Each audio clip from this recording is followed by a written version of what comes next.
રાજસ્થાનના કોટામાં આ દશેરા પર રાક્ષસ રાજ રાવણના 220 ફૂટ ઊંચા પૂતળાનું દહન કરીને વિશ્વ રેકોર્ડ તોડવાની તૈયારી છે.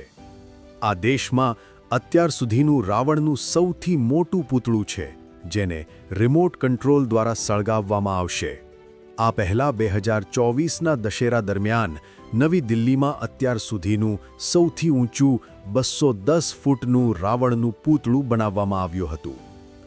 કારીગરોના જણાવ્યા અનુસાર આ વિશાળ રાવણના પૂતળાને હરિયાણાના અંબાલાથી આવેલી 25 સભ્યોની ટીમે 4 મહિનાની સખત મહેનત બાદ तैयार કર્યું છે. कोटा के राष्ट्रीय दशहरा मेला में लगने वाला विश्व का सबसे ऊंचा रावण का पुतला है, जिसका जो ऊंचाई का टारगेट था पहले 215 फीट था, लेकिन नगर निगम कोटा ने जो वो एजेंसियां बुलाई हुई थी जो वर्ल्ड रिकॉर्ड दर्ज करती हैं, उन्होंने कल इसकी पैमाइश की, मेजरमेंट की 8-10 दफ़ा, तो ये 221.5 फीट का ये प्रूव हुआ और इसको दर्ज किया गया है 2-4 रिकॉर्ड बुकों के बीच में. और 4 महीने का इसको वक्त लगा मेरी पूरी टीम को बनाने के लिए, और लगभग 25 आदमियों की टीम मेरी इसको लगी रही, दिन रात शिफ्ट वाइज काम करते हुए बनाने के लिए. 44 लाख रुपए का हमारा ये टेंडर था इसको पुतले को बनाने का.